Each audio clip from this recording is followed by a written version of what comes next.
Florentino Pérez vient de se prendre la plus grande gifle de sa carrière de président en plein mercato.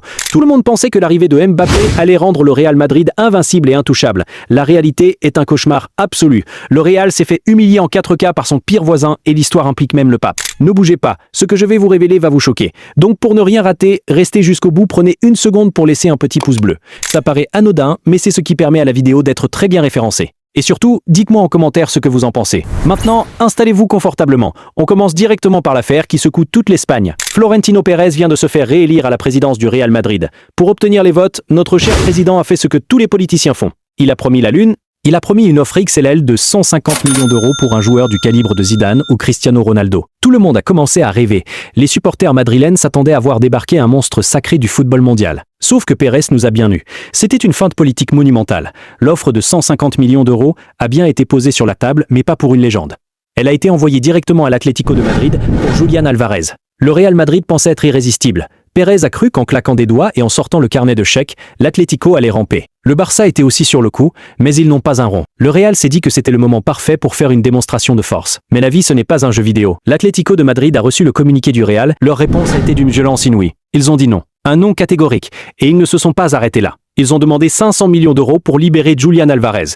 Autant demander les clés du stade Bernabéu directement. C'est un refus déguisé en humiliation publique. Le community manager de l'Atlético a commencé à humilier le Real Madrid sur les réseaux sociaux. Il a balancé des emojis de rire en réponse au communiqué officiel de Pérez. On est devenus des clones. On est devenus la risée de l'Espagne. Le pire dans cette histoire reste la provocation sur le pape. Le pape était de passage à Madrid. L'Atlético a accusé le Real d'avoir coupé une vidéo du pape où il affirmait être supporté de l'Atlético de Madrid. Le niveau de gamanerie est total. Le CM de l'Atlético a écrit textuellement que le Real Madrid les faisait encore plus rire que le FC Barcelone. On a passé toute la saison à se moquer des leviers financiers du Barça et de leurs galères. Aujourd'hui, c'est notre tour de passer pour des guignols. Le plus fou, c'est que la direction du Real Madrid s'est mise à rigoler en voyant la réponse. Pourquoi ? Parce que Pérez savait pertinemment que l'Atlético allait refuser. C'était uniquement une arme de campagne pour laver le cerveau des sociaux et se faire réélire. Une mise en scène totale. Pendant que Pérez joue à la politique, notre cher Vinicius a décidé de nous donner des migraines en pleine Coupe du Monde. Pérez pensait avoir éteint l'incendie Alvarez, mais le vrai coup de couteau vient de l'intérieur.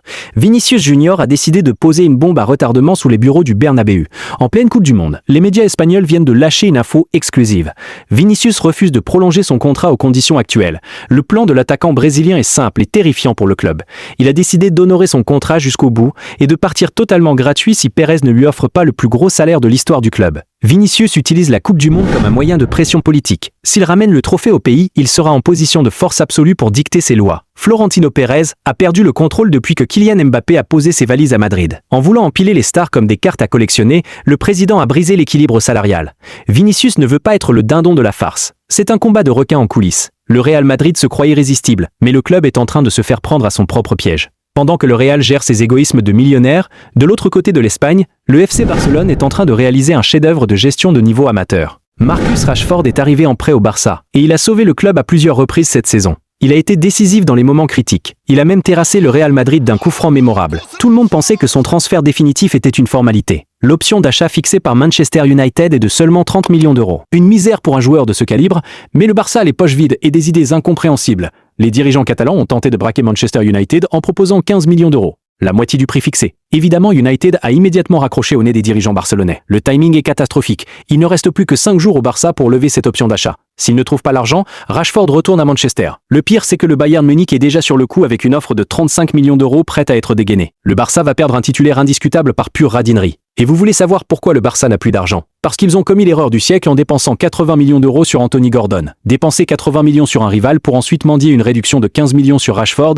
est une insulte au football. Le Barça essaie maintenant de négocier un nouveau prêt pour Rashford, mais United ne se fera pas doubler 2 fois. Si la direction catalane ne se réveille pas dans les prochaines 120 heures, la saison prochaine sera un aller simple vers l'enfer. Le Barça fait du collectif sa force, mais sans individualité pour débloquer les matchs, le projet va s'effondrer. Pérez humilié par l'Atlético, Vinicius qui menace de détruire le Real, et le Barça qui gère ses finances comme un club de district. Le mercato 2026 est officiellement devenu fou. Dites-moi en commentaire qui fait la pire opération entre le Real et le Barça. Je veux voir vos avis dans l'espace commentaire. Abonnez-vous immédiatement pour ne rien rater des débriefs, activez la cloche. On se retrouve très vite pour un prochain épisode. Peace.